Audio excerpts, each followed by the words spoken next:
Presentamos el curso de análisis de viabilidad económica de planes parciales.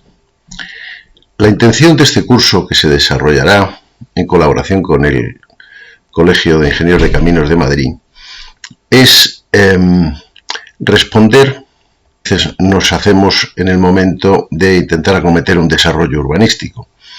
Yo tengo un suelo o pienso adquirir un suelo y quiero saber qué desarrollo urbanístico puedo hacer en él, si será viable económicamente y qué tengo que comprobar y qué tengo que analizar antes de tomar la decisión.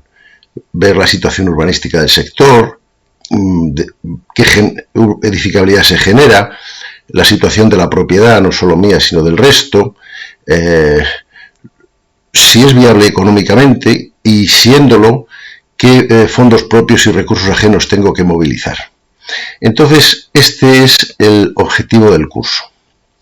El curso se va a realizar en 6 clases online y también presencial, una vez por semana, dedicando cada clase de unas 2 horas y media a cada uno de los capítulos que ahora veremos. Tendremos una clase de recuperación hacia mitad del curso para dudas, refresco de ideas, etc. Junto con estas clases online se va a proporcionar una documentación bastante amplia en PDF, puesto que el tema del desarrollo urbanístico es de importancia. Y queremos darle una orientación muy práctica a este curso.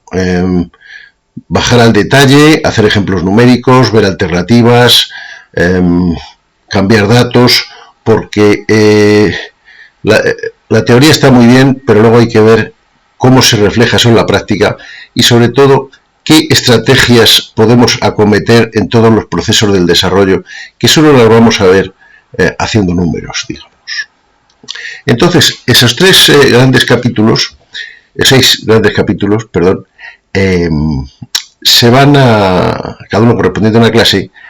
Tenemos que empezar dando un repaso a los conceptos generales de urbanismo, porque si no, enseguida nos vamos a perder. Tendremos que ir a las definiciones básicas, a la legislación, en fin, etc.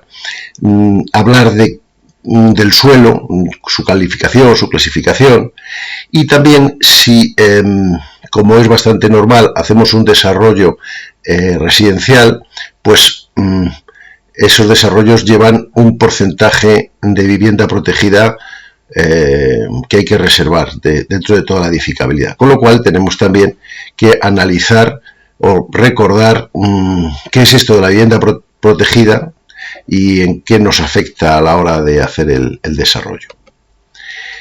Una segunda parte es hablar de la propiedad y del sector urbanístico, de cuál es el proceso de transformación urbanística, que es un proceso físico y jurídico. Al final habrá un plan parcial en el que haya diferentes propietarios y entonces tenemos que conocer con quién vamos a tratar, su situación en el registro, en el catastro, si las superficies son iguales o son diferentes, qué es una parcela, qué es una finca desde el punto de vista legal. Y también que si vamos a comprar los terrenos o ya los tenemos,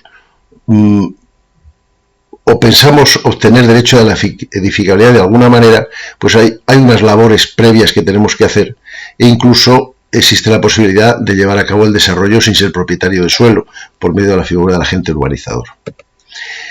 Ya entrando en el detalle del curso, de la solución a nuestro problema, pues tendremos que, en el sector correspondiente, cuantificar qué cesiones dotacionales hay, qué reservas para vivienda pública y obtener la edificabilidad de cada uno de los usos. Siempre sería valores máximos, mínimos en las dotaciones, máximos en la edificabilidad. Hablaríamos de la densidad, de las tipologías edificatorias, y al final se acabaría generando o creando un aprovechamiento urbanístico para cada uno de los usos y, digamos, homogeneizando todos esos usos, llegaríamos a las unidades de aprovechamiento, que ya veremos lo que son. Y al final también hay que hacer una comprobación de que toda esa edificabilidad máxima nos cabe en el sector, y entonces hay que hacer un proceso de encaje de la edificabilidad. El cuarto capítulo ya entraríamos a los dineros. cuánto nos cuesta hacer ese desarrollo, tanto de todo el sector como nuestra parte proporcional.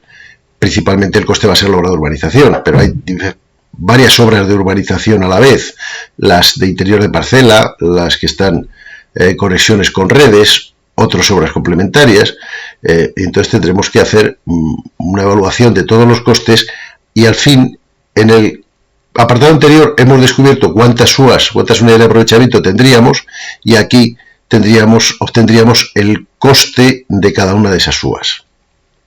Y eso nos llevaría al quinto capítulo en el que ya haríamos una evaluación económica, una viabilidad. Sabiendo ese coste de la UA y comparándolo con el valor de mercado, pues sabríamos si nos interesa o no nos interesa acometer este proceso de desarrollo. Poniendo todo esto en el tiempo, obtendríamos una tesorería que nos daría, a su vez, las necesidades de fondos propios y recursos ajenos que podemos movilizar. Casi todos serán fondos propios, pero en algún momento del desarrollo es posible que pudiéramos obtener algo de financiación externa. Y luego hay también otras vías de ingreso, como ventas parciales, etcétera, ya una vez, digamos, comenzada la obra de urbanización.